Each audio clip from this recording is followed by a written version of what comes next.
Bonjour, bienvenue pour cette troisième et dernière conférence sur la physique quantique, qui est donc consacrée à la question de l'interprétation du formalisme, que je dois traiter avant même d'avoir pu vous présenter complètement, évidemment, le formalisme lui-même.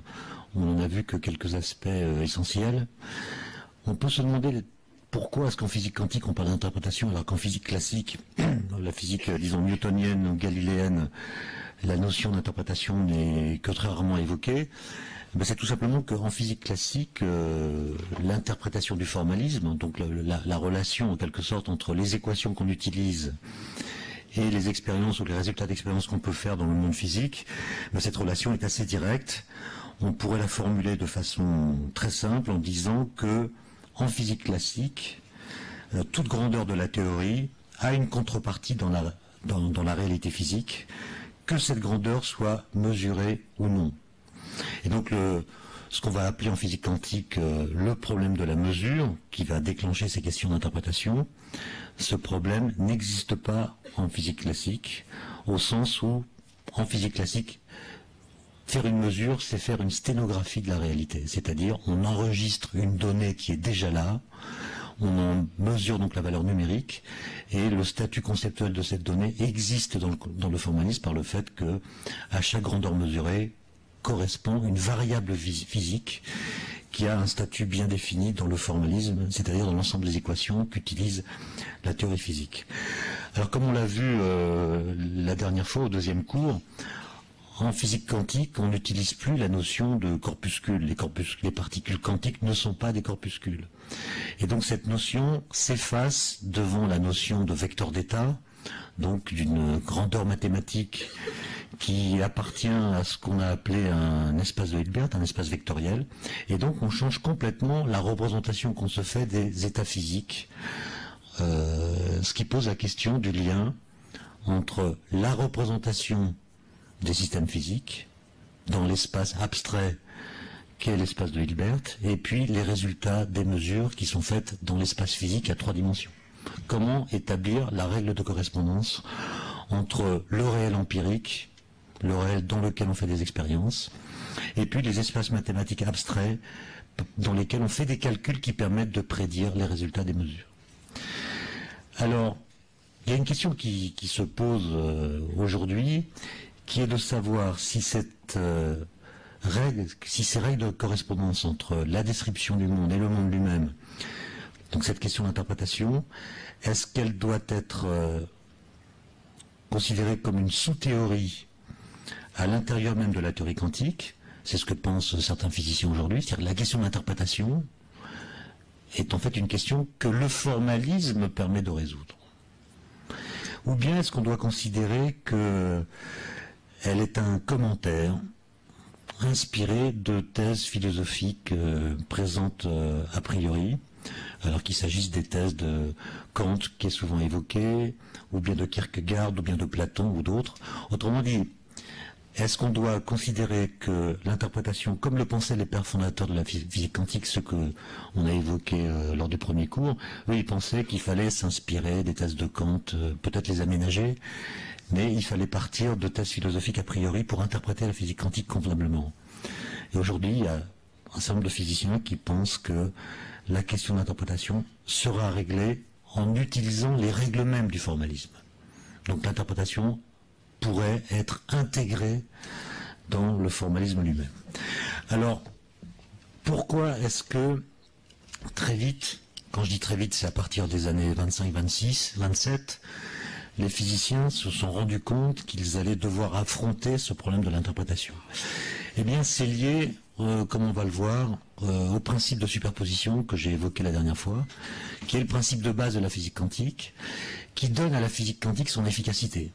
C'est ce principe de superposition qui permet de comprendre la structure de l'atome, qui permet de comprendre comment un atome absorbe ou émet de la lumière, et qu'on utilise en théorie des champs aujourd'hui pour décrire le comportement non seulement de l'atome, mais aussi des particules élémentaires, qu'elles soient présentes dans l'atome ou non. Donc c'est vraiment le principe de base de toute la physique contemporaine. Quand on met de côté la gravitation, dont je rappelle qu'elle n'est toujours pas susceptible d'un traitement quantique. Elle reste traitée par la relativité générale, la théorie d'Einstein, et n'a toujours pas été unifiée à la physique quantique. Donc, ce principe de superposition, pour dire les choses de façon très résumée, est utilisé pour la description de 3 des 4 interactions fondamentales de la nature. L'électromagnétisme et les 2 interactions nucléaires. Alors ce qu'on va voir, c'est que ce principe de superposition, dont on a déjà dit qu'il donne à la physique quantique son efficacité, est aussi à la base de tous les problèmes qu'elle pose depuis 70 ans. Et plutôt que de faire un historique complet de cette problématique, je vais essayer de résumer le débat par une seule expérience de pensée dont on va voir qu'elle amène à des contradictions, enfin à des conclusions difficiles à accepter. Donc je vais prendre une particule, par exemple un électron, dont je suppose qu'il peut exister avec 2 états internes possibles. Par exemple, on a parlé du spin la dernière fois. Un électron, quand on mesure son spin, on peut trouver on peut trouver 2 valeurs possibles. Soit le spin qu'on mesure selon une certaine direction de l'espace vaut 1/2 de h bar, h bar étant la constante de Planck divisée par 2pi, ou bien moins 1/2 de h bar. Donc quand vous faites une mesure du spin de l'électron, vous tombez sur l'une ou l'autre de 2 valeurs possibles seulement. Et donc on va dire que l'état de spin de l'électron a 2 valeurs possibles. Soit l'électron est dans l'état A, c'est son spin vers le haut, 1/2 de h bar, soit l'électron est dans l'état B, c'est son spin vers le bas, moins 1/2 de h bar. D'accord? Donc l'électron a 2 états internes possibles. Je dis interne parce que le spin est une propriété intrinsèque de l'électron, donc il y a 2 états possibles, A ou B. Bon. Et cet électron qui a 2 états internes possibles, je l'envoie dans un tube que j'appelle grand I.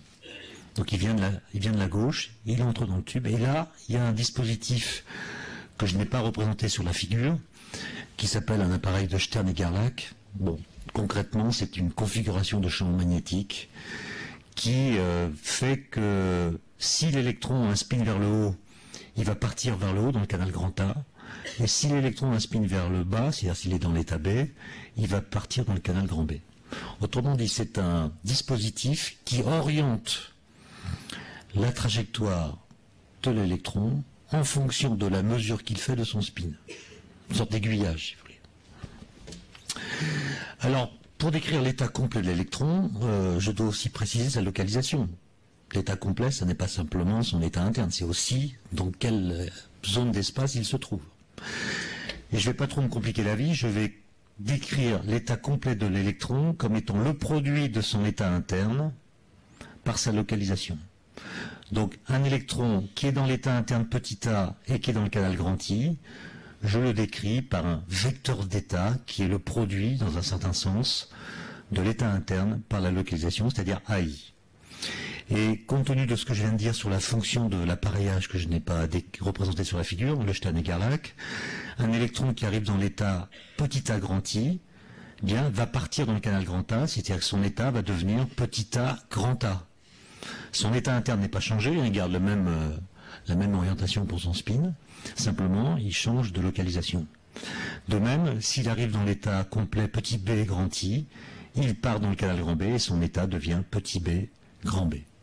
D'accord ? Donc vous voyez, de façon symbolique, j'ai écrit de façon très condensée la fonction de l'appareil que je n'ai pas représenté, qui aiguille la trajectoire de l'électron en fonction de l'état de son spin. Et jusqu'ici tout va bien, mais c'est maintenant que je peux utiliser le principe de superposition. Donc je vous rappelle que ce principe disait que si A et B sont 2 états possibles d'un système, A plus B est également un état possible du système. Donc je peux fabriquer un électron qui est dans l'état A, un électron qui est dans l'état B, je peux aussi fabriquer un électron qui est dans l'état A plus B. Et la question qu'on va se poser, c'est qu'est-ce que ça veut dire A plus B? Qu'est-ce qu'une superposition quantique? Alors, ces électrons que j'ai fabriqués dans l'état A plus B, je les envoie dans le canal grand I. Comme la réponse de l'appareil qui est là est une réponse linéaire, que deviennent ces électrons? Eh bien, les électrons qui sont dans l'état A plus B et dans le canal grand I, eh bien, vont avoir, après le passage de cette zone, un vecteur d'état, qui est la somme du premier et du deuxième. Autrement dit, les électrons vont se trouver dans l'état petit a grand A plus petit b grand B. Et toute la question d'interprétation de la physique quantique consiste à se demander qu'est-ce que ça veut dire? Qu'est-ce que veut dire petit a grand A plus petit b grand B? Alors on peut tenter plusieurs explications ou interprétations. On voit que cette somme mélange du A et du B. Et on pourrait donc se dire que l'électron, c'est comme un fluide. Si vous avez des tuyaux disposés de cette façon, vous envoyez un liquide ici, il y a une partie du liquide qui va dans grand A, une autre partie du liquide qui va dans grand B, donc le liquide s'est divisé en deux sous-liquides, si on peut dire, qui sont localisés de façon séparée. Bon. On pourrait se dire que pour l'électron, c'est la même chose. Que finalement, on s'est trompé, c'est pas une particule élémentaire, c'est une particule qui est sécable. Et imaginez qu'il y a un bout de l'électron qui va dans grand A, puis un bout de l'électron qui va dans grand B. Le problème, c'est que si on met ici ce qu'on appelle un photomultiplicateur, c'est-à-dire un appareil qui est capable de détecter un électron, on en met un ici, sur le canal grand, au bout du canal grand A, un autre ici, au bout du canal grand B, et bien quand on entend un clic, c'est-à-dire le passage d'un électron ici, on n'en entend jamais ici. Et réciproquement, quand on entend un clic ici, on n'entend pas de clic là. Autrement dit, quand on fait une détection, on ne trouve l'électron localisé qu'en un seul point. Il apparaît soit là, ça marche plus, soit là, soit là. Jamais aux deux à la fois. Donc il est bien indivisible. Alors on peut essayer de compliquer un peu l'interprétation et se dire que lorsqu'il arrive ici, donc au niveau de l'appareillage qui fait la sélection en quelque sorte, l'électron est sommé, c'est le cas de le dire, de faire un choix. Il est sommé de prendre position. C'est-à-dire que quand il arrive là, il est en quelque sorte obligé de choisir entre l'état A et l'état B. Il ne peut pas rester dans cette espèce de superposition ambivalente. Il est obligé de choisir une valeur précise et bien déterminée de son spin. Et on pourra imaginer que s'il choisit A, alors il ira dans le canal grand A. Et s'il choisit B, il ira dans le canal grand B. Donc admettons que ce soit bien ça qui se passe. Et on va simplement compliquer un peu l'expérience en se disant que le canal grand A, on va le refermer sur le canal grand B, comme ceci, pour que les deux chemins aboutissent tous les deux dans un nouveau canal que j'appelle I'. Et j'imagine qu'il se passe ici ce que je viens de décrire. Et j'imagine qu'au lieu d'envoyer un seul électron, je vais en envoyer grand N, un grand nombre, qui sont tous dans le même état initial. Donc ils sont tous dans l'état A plus B grand I, et voilà, ils arrivent là. Il y en a certains qui choisissent A, ils font ce chemin. Les autres choisissent B, ils font ce chemin. D'accord? Si cette interprétation est exacte, ça signifie que dans le canal I', j'ai un mélange de deux populations. C'est-à-dire que j'aurai des électrons qui seront dans l'état AI', c'est ceux qui auront choisi ce chemin, et puis des électrons qui sont dans l'état BI', c'est ceux qui ont choisi le deuxième chemin. Autrement dit, si cette interprétation est exacte, chaque électron qui est dans I' a un état interne bien déterminé. C'est soit A, soit B. Et donc j'ai une population qui mélange deux catégories d'électrons, ceux qui sont dans AI' et ceux qui sont dans BI'. Bon. Le problème, c'est que cette façon de voir ne tient pas. Elle ne tient pas. Pourquoi? Je ne peux pas vous le démontrer simplement, il faut faire des calculs, mais elle tient dans le fait que si vous calculez la valeur moyenne d'une certaine grandeur, en l'occurrence la valeur du spin selon la direction de propagation, donc selon l'axe horizontal ici, quand vous calculez la valeur moyenne du spin sur cette population, donc sur ce mélange que j'ai fabriqué à partir de l'interprétation que je viens d'évoquer, vous obtenez une valeur qui n'est pas la même que si vous calculez cette valeur moyenne sur l'état A plus BI', c'est-à-dire l'état que vous obtenez quand vous ne faites aucune hypothèse sur ce qui se passe ici. Autrement dit, de ce désaccord, vous pouvez déduire qu'un état de type A plus BI', c'est-à-dire une superposition quantique d'états, n'est pas un mélange. Donc quand vous avez un état A plus B, ça ne signifie pas que cet état mélange du A et du B. Quand l'électron est dans l'état de spin A plus B, ça ne signifie pas qu'il est un peu vers le haut et un peu vers le bas, ou même qu'il ait une valeur nulle qui serait la moyenne entre les deux possibilités. Donc, la grande leçon qu'il faut retenir de ceci, c'est qu'une superposition quantique n'est pas un mélange des deux états qu'elle combine. Ça peut même être plus que deux états, ça peut être un nombre infini d'états. Ce n'est pas un mélange de tous les états possibles. Que dit la physique quantique? Enfin, que dit l'interprétation orthodoxe de la physique quantique? Elle dit que lorsque vous avez un électron qui est dans cet état, c'est-à-dire dans un état superposé, elle dit que si vous faites une mesure de la position de l'électron ou bien de son état de spin, vous avez une chance sur deux de trouver l'électron dans le canal grand A avec l'état interne petit a, et une chance sur deux de trouver l'électron dans le canal grand B avec l'état interne petit b. D'accord? C'est tout ce qu'elle dit. Elle dit, si vous faites une mesure, voilà la probabilité que vous obteniez tel ou tel résultat. Si vous ne faites pas de mesure, l'état de l'électron est un état ambivalent, indéterminé, et son spin, par exemple, est une grandeur qui n'a pas de signification physique. Puisque le spin, il peut être A ou B, on ne sait pas très bien comment quelle est sa valeur, indépendamment d'une mesure qu'on peut faire sur lui. Alors ça pose des problèmes terribles, parce que, regardez, admettons que je fasse une mesure, et je trouve que l'électron est dans l'état interne petit a. Ça veut dire qu'il apparaît dans le canal grand A, et aussitôt après la mesure, je peux dire que l'électron est dans l'état interne petit a et dans le canal grand A. Ça veut dire que son vecteur d'état, aussitôt après la mesure, c'est petit a grand A. Je vous rappelle qu'avant la mesure, c'était ça. Ça veut dire que le fait de faire une mesure a changé la représentation mathématique de l'électron. Avant, c'était petit a grand A plus petit b grand B. Après, c'est petit a grand A. Ça veut dire que le fait de faire une mesure dans l'espace physique à 3 dimensions a modifié la représentation mathématique de l'électron dans l'espace de Hilbert. La mesure change la description de l'électron. Réciproquement, si je le trouve ici dans le canal grand B avec l'état interne petit b, ça signifie qu'après c'est petit b grand b, d'accord, cet état-là.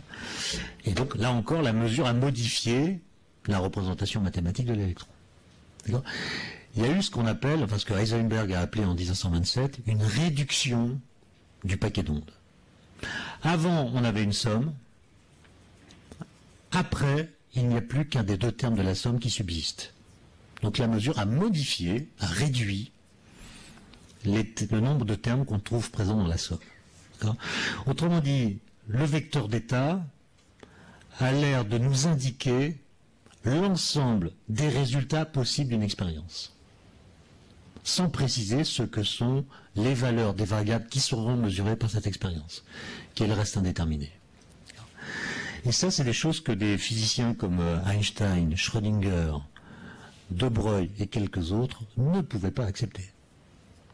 L'idée qu'une mesure, au lieu d'être une simple sténographie de la réalité, modifie ou même détermine les propriétés qui sont mesurées, c'est une idée absurde. Pour Einstein et pour quelques autres, une mesure est une opération passive. Une mesure en physique enregistre une grandeur qui est déjà là et déjà bien déterminée. Et je vais dire les choses de façon un peu grossière, un peu simplifiée, mais en gros leur argument qui va alimenter toute la controverse entre Einstein et Bohr, notamment, que je vous raconterai par la suite, est de dire la chose suivante. Si je fais une mesure qui me donne, premier cas de figure, petit a grand A, ça veut dire, je répète, qu'aussitôt après la mesure, le vecteur d'état de l'électron, c'est petit a grand A. Que vont dire Einstein et quelques autres? Ils vont dire, mais juste avant la mesure, l'état de la particule, c'était déjà petit a grand A. Donc la mesure n'a fait qu'enregistrer une position de l'électron et un spin de l'électron qui étaient déjà déterminés. Mais c'est pas ce que nous dit la mécanique quantique. La mécanique quantique, elle nous dit non, avant la mesure, c'était ça. Donc il y a un problème. Que va dire Einstein? Il va suggérer l'idée que la mécanique quantique est incomplète. C'est-à-dire que le vecteur d'état qui décrit l'électron ne nous dit pas tout ce que nous sommes en droit de savoir de son état physique. Autrement dit, le formalisme de la mécanique quantique oublie des choses.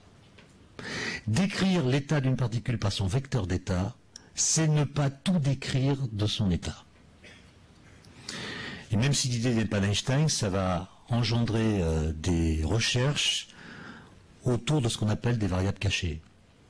C'est-à-dire, les gens vont dire, la physique quantique est incomplète, il manque, pour décrire l'état complet de l'électron, un certain nombre de données qui nous sont cachées, et qu'on va appeler des paramètres cachés ou des variables cachées. Par exemple, je caricature un peu, mais c'est pour que vous compreniez bien, je vous demande de rester concentré, hein, parce que après ça va se compliquer un peu, le raisonnement va être un peu compliqué. Bon. Imaginons que un électron, ou l'état d'un électron, soit décrit par son vecteur d'état, plus un paramètre caché, supplémentaire, qui n'a pas d'écho dans le formalisme de la physique quantique. C'est-à-dire un paramètre qui existe physiquement, mais qui n'existe pas dans le formalisme quantique. Ce paramètre, je vais l'appeler lambda. Et pour simplifier, je vais imaginer qu'il ne peut prendre que deux valeurs possibles, qui sont plus 1 ou moins 1.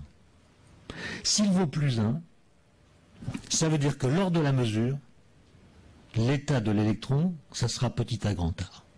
S'il vaut moins 1, ça sera petit b grand B. D'accord? Donc l'état complet de l'électron est décrit par le vecteur d'état, plus la valeur de lambda, qui vaut plus 1 ou moins 1. Si ça vaut plus 1, et si on savait que ça vaut plus 1, alors le résultat de l'expérience serait complètement déterminé. Quand lambda vaut plus 1, on sait que le résultat, ça va être A, petit a grand A, donc on est capable de faire une prédiction certaine du résultat de la mesure. Si c'est moins 1, on trouve petit b grand B, donc on est capable de faire une prédiction certaine du résultat de la mesure. Comme on ne connaît pas lambda, c'est un paramètre caché, eh bien on raisonne en termes de probabilité. On dit il y a une chance sur deux de trouver, etc. Mais si on connaissait lambda, on aurait un discours déterministe. On aurait pu une théorie probabiliste. Et ça, c'est le grand argument d'Einstein, de dire que les probabilités que la mécanique quantique nous permet de calculer ne sont pas des probabilités intrinsèques au monde physique. Elles sont liées à notre ignorance.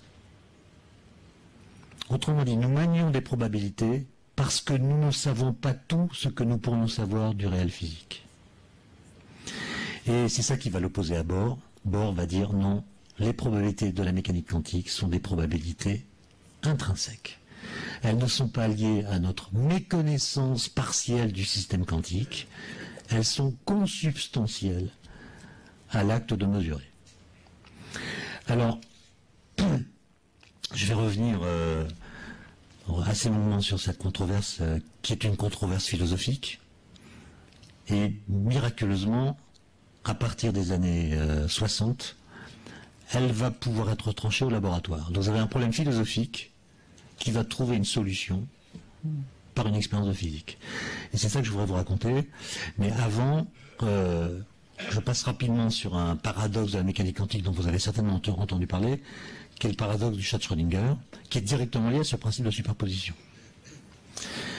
Il Un électron peut être dans un état superposé, A plus B.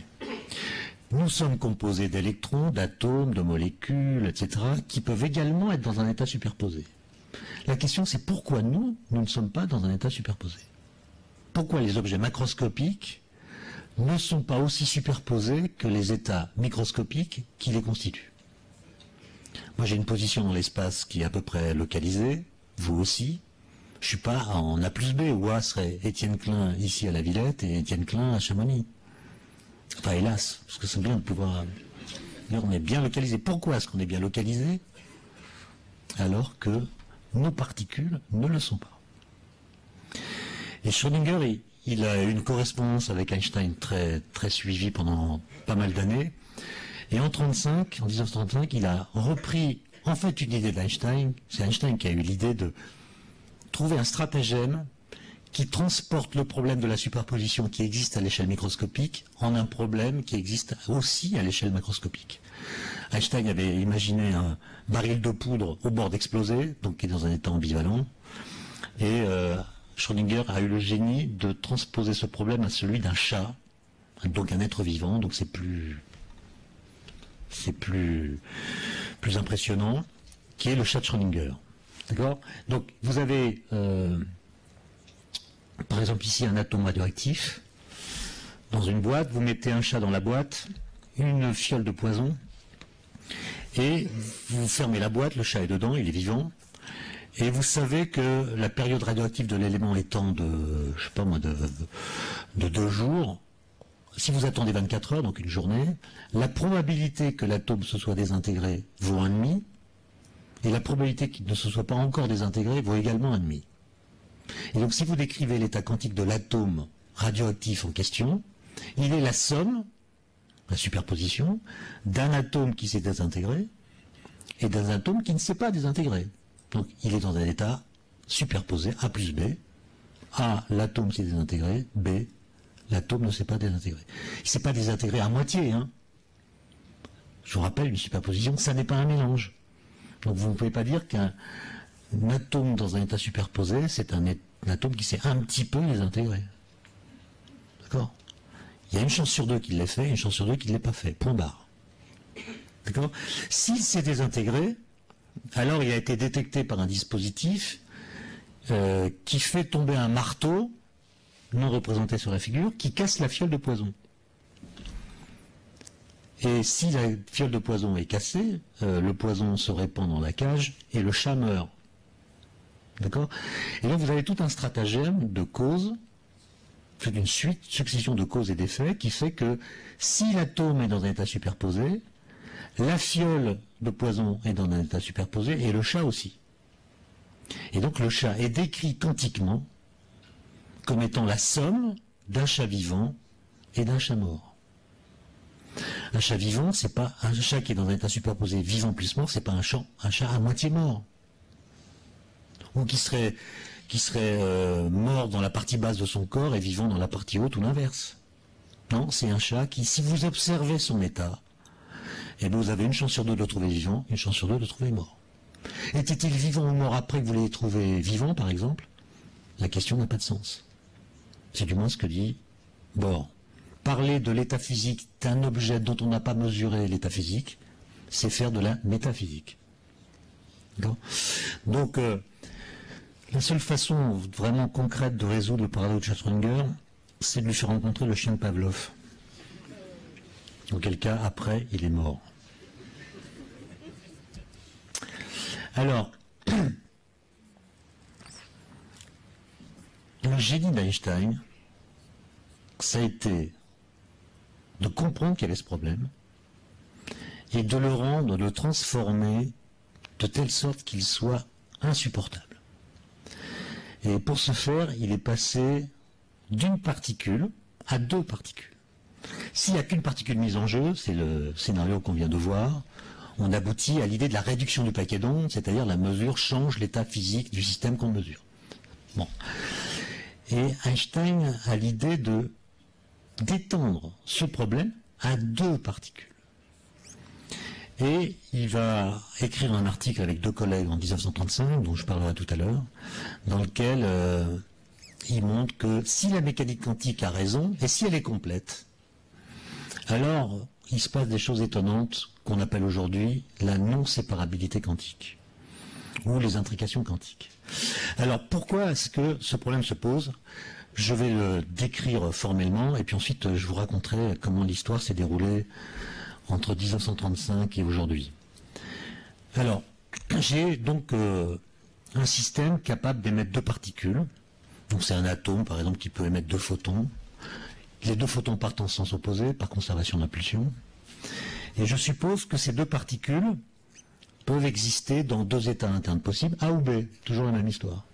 Et qu'il y a une règle de conservation qui est mise en jeu dans l'histoire, de telle sorte que si cette particule numéro 1 est dans l'état petit a, l'autre est nécessairement dans l'état petit b. Hein, leur moment cinétique se conserve, donc s'il y en a une qui est vers le haut, l'autre est vers le bas et réciproquement. Okay.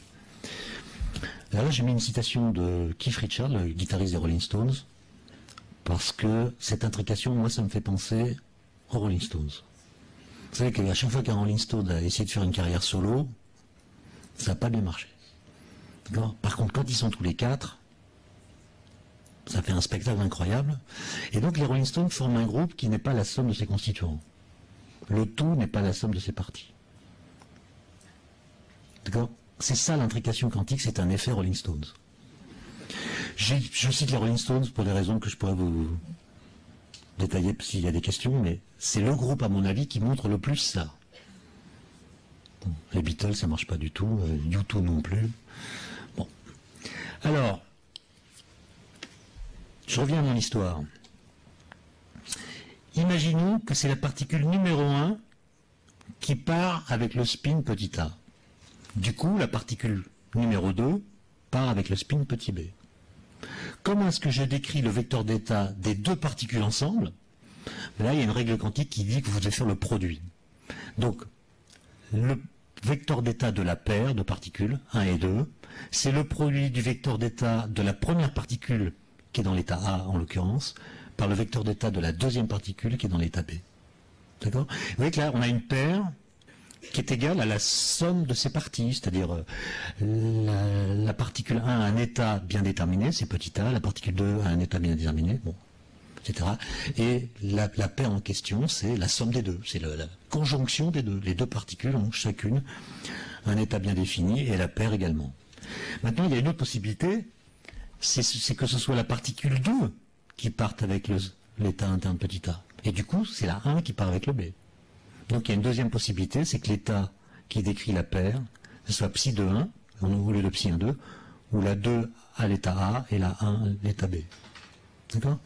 Mais en fait, je ne sais pas laquelle part avec le A et laquelle part avec le B.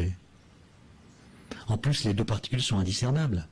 Donc je dois là aussi faire jouer le principe de superposition et dire que tant que je n'ai pas fait de mesure sur l'une ou l'autre de ces deux particules, le vrai vecteur d'état de la paire de particules, c'est la somme psi 1, 2 plus psi 2, 1.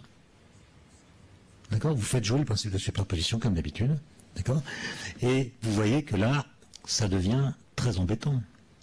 Parce que quand la fonction d'onde ou le vecteur d'état de la paire est bien défini, les particules qui sont censées la constituer sont dans des états internes non définis. Vous connaissez parfaitement le vecteur d'état de la paire, mais vous êtes incapable de me dire si c'est la particule 1 qui est dans l'état A ou si c'est la particule 2. Parce que les deux possibilités cohabitent en quelque sorte dans cette superposition. D'accord? Donc la description du tout, c'est-à-dire de la paire de particules, n'est pas équivalente à celle de ses parties. Quand les parties ont un état bien défini, donc c'est soit ça, la paire, elle, n'est pas bien définie. Il manque les interférences quantiques qui viennent de cette superposition. Qui viennent ce qu'on appelle les corrélations. Il manque, ce qu'on appelle les corrélations quantiques. Donc quand vous connaissez bien la paire, vous ne connaissez pas bien les parties. Et quand vous connaissez les parties, il vous manque les corrélations qui interviennent quand c'est la paire qui joue en entier.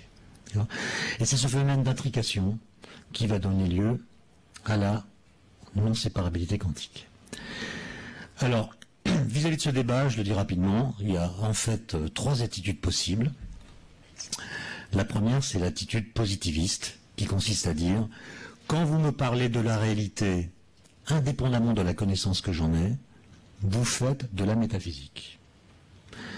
Et donc vous tenez des discours qui ne sont pas scientifiques. La seule chose que la physique doit faire, c'est me permettre de prédire correctement les résultats des expériences. Ça, la physique quantique le fait fort bien, donc il n'y a plus rien à dire. C'est comme ça et c'est pas autrement. La physique, elle décrit notre interaction avec le monde physique, et non pas le monde physique lui-même. Et donc ça sera l'attitude qui deviendra ce qu'on appellera à partir des années 27 l'interprétation de Copenhague, parce que Bohr était danois et on a repris le nom de sa ville pour désigner cette interprétation qui sera l'interprétation majoritaire. L'autre attitude possible, c'est ce que j'appelle le malaise constructif, c'est-à-dire la physique quantique, il lui manque des choses, c'est pas la théorie finale, et elle peut être transformée, modifiée, pour qu'on échappe à cette réduction du paquet d'ondes. Donc l'archétype des théories qu'on a proposées comme alternative à la mécanique quantique, c'est notamment la théorie de Bohm, qui consiste à ajouter des variables cachées. Donc vous complétez la description quantique des objets physiques par l'ajout de paramètres cachés, autant qu'il en faut, pour que vous puissiez rétablir un déterminisme absolu. C'est-à-dire, si on connaissait la valeur des paramètres, alors on n'aurait plus besoin d'utiliser les probabilités. Donc ça part de l'hypothèse que la physique quantique est incomplète, évidemment. Et puis, il y a une troisième attitude possible qui consiste à proposer une autre interprétation que l'interprétation de Copenhague, tout en gardant le même formalisme. Donc vous ne mettez pas de variable cachée, simplement vous interprétez autrement ce qui se passe lors d'une opération de mesure. Donc Wigner avait fait des choses dans ce sens dans les années 60 en faisant intervenir la conscience de l'observateur. C'est la conscience de l'observateur qui tue le chat, ou qui le laisse vivant. Donc ça a donné tous les délires parapsychologiques des années 80. Mais Wigner est revenu là-dessus par la suite. Everett, l'interprétation des mondes multiples, avec l'idée que quand vous faites une mesure sur un électron qui est dans un état superposé, A plus B, si vous trouvez A, c'est qu'il y a de façon concomitante création d'un univers parallèle dans lequel c'est B qui se réalise. C'est l'interprétation des mondes multiples, c'est-à-dire l'idée qu'il y a autant d'univers qu'il y a de possibilités de résultats pour une mesure. Alors, quand vous comptez toutes les mesures qui ont été faites en physique sur des états dichotomiques, ça fait beaucoup d'univers parallèles. Donc si vous êtes heureux dans cet univers, il y a peut-être un univers où vous êtes malheureux. À chaque fois que vous faites un choix, eh bien, si c'est une des possibilités qui est choisie, ça veut dire que dans un autre univers, c'est l'autre possibilité qui a été réalisée. Bon. Alors, simplement, on peut discuter pendant des milliers d'heures de tout ça, des gens l'ont fait, il y a des millions d'articles sur ces sujets. Simplement, il y a deux nouvelles conditions limites. C'est-à-dire, il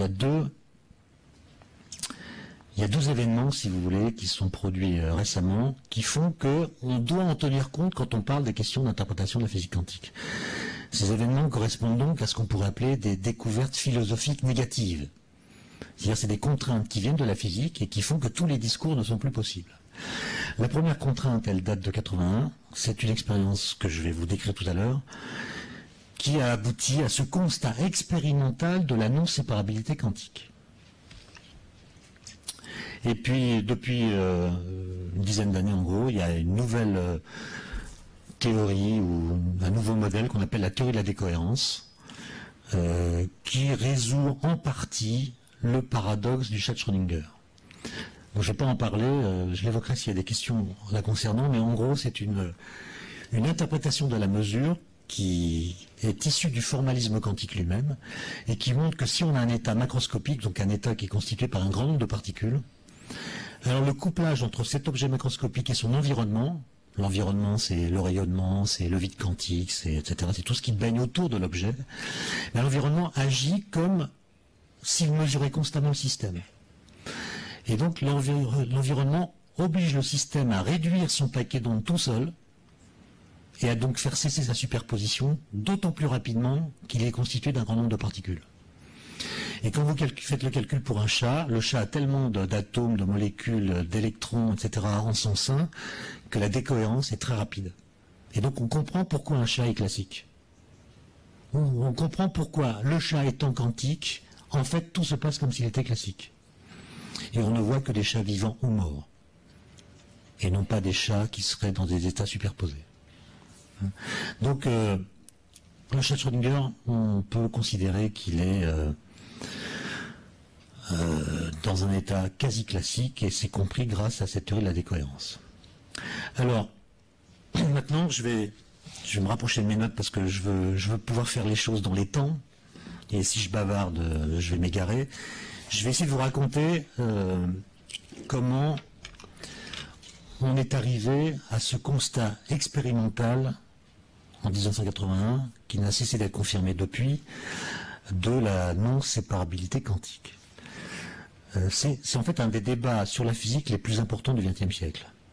C'est plus fort intellectuellement que la controverse entre Einstein et Bohr est plus forte intellectuellement que la controverse entre Chirac et Balladur, par exemple.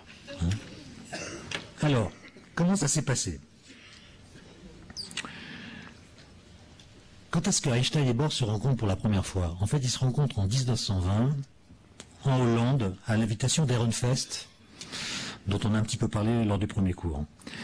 Et Einstein, dans ses notes, dans ses cahiers, écrit qu'il est immédiatement séduit par Bohr. Il a l'impression que Bohr est un génie absolu. Il écrit: c'est vraiment un homme de génie, j'ai entièrement confiance en sa façon de penser, je suis amoureux de lui autant que toi. Mais au cours des années suivantes, il y a des nuances qui apparaissent entre Einstein et Bohr, et à partir de 1927, Einstein ne fait plus tout à fait confiance en la façon de penser de Niels Bohr. Alors, le grand tournant dans cette histoire, c'est 1925,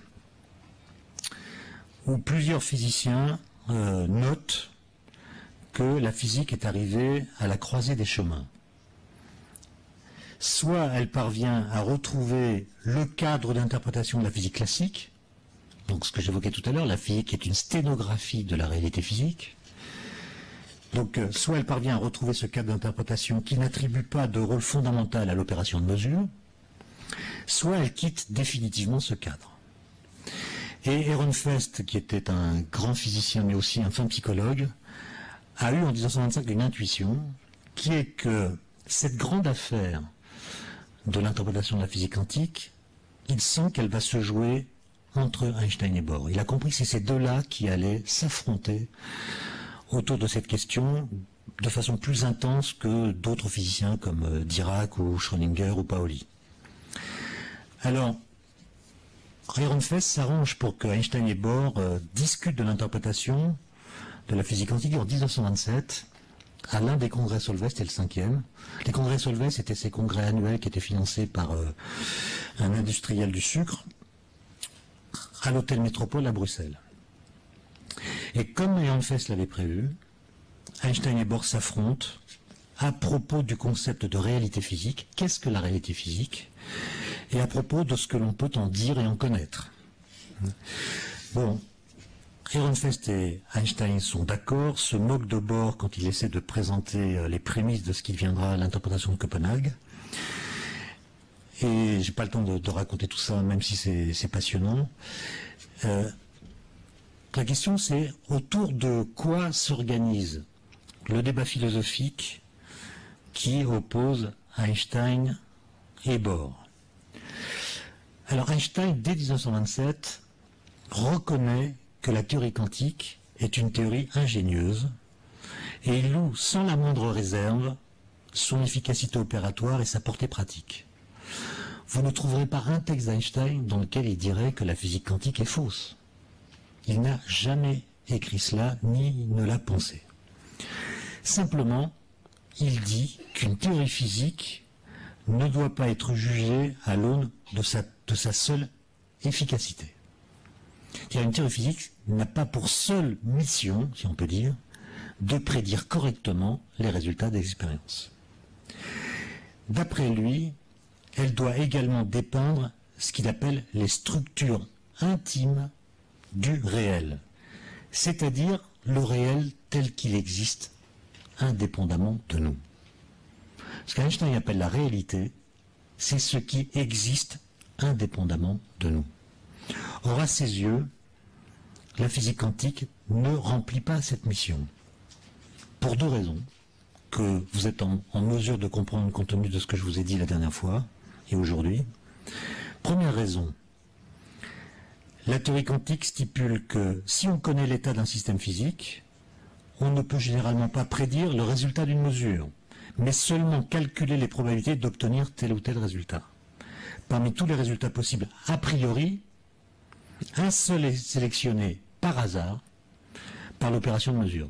Oui, ce que je ne vous ai pas dit tout à l'heure, c'est que quand on trouve petit à grand A dans la fameuse expérience que j'ai présentée, le choix au moment de la mesure est parfaitement aléatoire. C'est du moins ce que dit Bohr. D'où l'objection d'Einstein, Dieu ne joue pas aux dés, c'est pas le hasard qui décide d'un résultat d'une mesure en physique. Donc, pour Einstein, une bonne théorie physique est une théorie qui se doit d'éliminer le hasard, sinon de ses constructions, du moins de ses principes.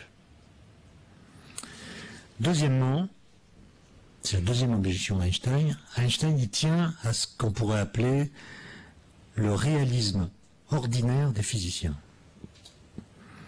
C'est-à-dire, d'après lui, la physique se doit de défendre l'idée d'un monde réel dont les plus minuscules parcelles existent objectivement, comme existent les cailloux et les chaises, que nous les observions ou non. C'est-à-dire que nous devrions être en mesure de décrire un électron ou un atome comme s'il s'agissait d'une chaise ou d'un caillou. C'est-à-dire que nous pouvons leur attribuer des propriétés physiques qui ne dépendent pas de la connaissance que nous en avons. Car nous pensons qu'un caillou a une position dans l'espace, que cette position existe même si nous ne la connaissons pas. De la même façon qu'une voiture sur une autoroute a une vitesse qui est bien définie, même si cette vitesse n'est pas mesurée. Maintenant, elles sont toujours mesurées, comme vous savez. Mais avant qu'il y ait des radars, on pensait quand même que les vitesses des voitures étaient bien déterminées, même si elles étaient inconnues. Donc pour Einstein, il y a des faits, des objets, des événements qui sont réels. J'insiste sur cette définition. Il écrit « Ils ne sont pas seulement des réalités pour nous, mais bien d'authentiques réalités tout court. » Or ce réalisme-là est laissé de côté par la physique quantique, comme on l'a vu, puisque, par exemple, le spin d'un électron n'est pas réel, n'est pas décrit comme réel tant qu'une mesure n'est pas faite sur sa valeur. Alors, qu'est-ce que Bohr lui rétorque en 1927 à ce congrès Solvay? Il rétorque qu'il ne faut pas considérer qu'il existe une réalité indépendante de l'appareil de mesure, car d'après lui, il est impossible d'obtenir une séparation nette entre le comportement des particules et leur interaction avec les appareils qui déterminent leurs conditions d'existence. Donc pour Bohr, la vitesse d'une particule n'est pas une propriété de la particule. La vitesse d'une particule est une propriété partagée entre la particule et le détecteur qui permet de la mesurer. De sorte que, d'après Bohr, ce qu'une théorie physique peut prétendre décrire, ce sont seulement des phénomènes incluant dans leur définition le contexte expérimental qui les rend manifestes et non une réalité prétendument objective. La physique ne décrit plus le réel, elle décrit le contexte dans lequel on entre en interaction avec le réel. Alors, ce débat est évidemment passionnant. Il va se poursuivre jusqu'à la mort d'Einstein en 1955. Bohr, lui, est mort en 1962. Mais en fait, ce débat, il a connu plusieurs temps forts, notamment un premier en 1935,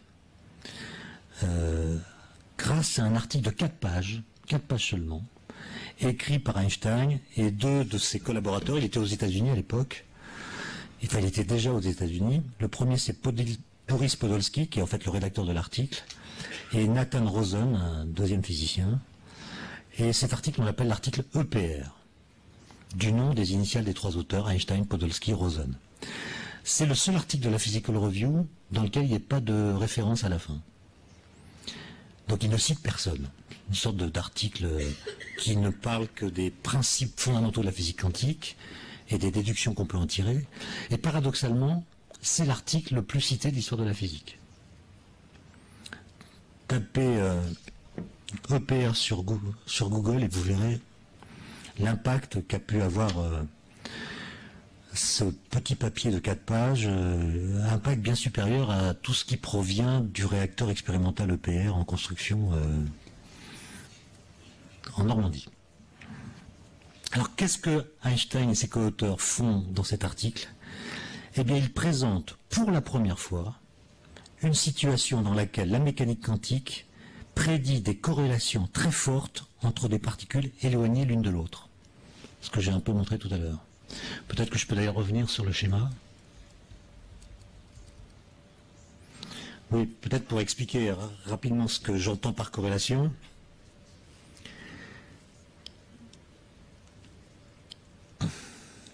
Imaginez donc que la particule, enfin la paire de particules soit dans cet état-là. D'accord? Je fais une mesure, par exemple ici, du spin de la particule 2. Je trouve B. Je trouve B. Ça signifie que le vecteur d'état de la paire, c'est ça. Donc la mesure a tué ce terme. Ah pardon, a tué ce terme. Il y a une réduction du paquet d'ondes. Mais ça signifie que dès lors que j'ai mesuré B pour la particule 2, aussitôt, le spin de la particule 1 devient A. Alors qu'avant, c'était pas A, c'était une chance sur 2 que ce soit A, une chance sur 2 que ce soit B. D'accord? Donc ça veut dire que cette mesure ici a déterminé l'état de la première particule, quelle que soit la distance qui les sépare. Donc pour Einstein, c'est pas possible ça. Ça signifie qu'il y a un signal qui part d'ici et qui va dire à la particule 1, moi j'ai choisi B, donc tu dois choisir A. Ce système, ce message ne peut pas aller plus vite que la lumière. C'est Einstein qui parle, il est le père de la relativité, il ne va pas admettre qu'un signal puisse aller plus vite que la lumière. Donc d'après lui, si on trouve B pour la particule 2, ça signifie que avant la création des 2 particules, plutôt au moment où elles ont été formées, la particule 1 était déjà dans l'état A, si on a trouvé que la 2 était dans l'état B. D'accord? Donc il manque une variable cachée, un lambda qui vaut plus 1 ou moins 1, et qui, a priori, s'il était connu, permettrait de dire quel sera le résultat d'une mesure du spin sur la particule 2, ou bien le résultat d'une mesure du spin sur la particule 1. Mais là, on a l'impression qu'il y a une sorte d'influence à distance, qui, dès lors qu'une mesure est faite sur l'une des 2 particules, vient influencer l'état de l'autre particule. Une sorte de corrélation qui s'établit entre les mesures faites sur l'une ou sur l'autre. Alors, l'article d'Einstein prédit donc l'existence de corrélations qui apparaissent si les 2 particules sont préparées dans un état physique autorisé par la théorie, mais dont les propriétés sont surprenantes, c'est ce que je viens d'écrire. Et ces états surprenants, on les appelle des états EPR, ou bien des états intriqués, pour reprendre un adjectif qui avait été proposé par Schrödinger en 1935. Pour un tel état, donc un état du type de celui par lequel je décrivais la paire de particules, le formalisme quantique prédit que des mesures de position sur chacun des 2 électrons donneront des valeurs exactement symétriques par rapport à l'origine, et que des mesures de vitesse donneront des résultats toujours identiques. Au signe près, les 2 particules ont des vitesses opposées, mais si on mesure la position de l'une, à un endroit donné, donc, on trouve une certaine valeur de la position. On a déduit que la position de l'autre, elle est symétriquement de l'autre côté.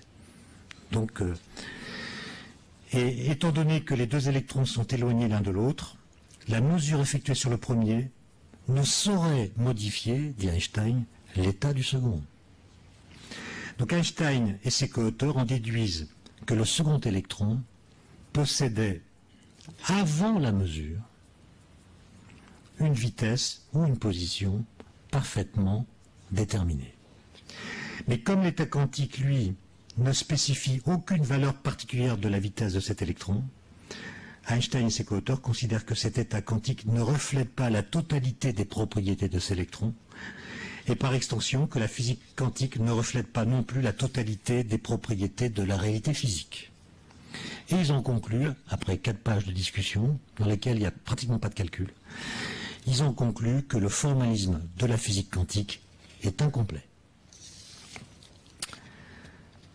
Alors, Bohr reçoit cet article publié en janvier 1935.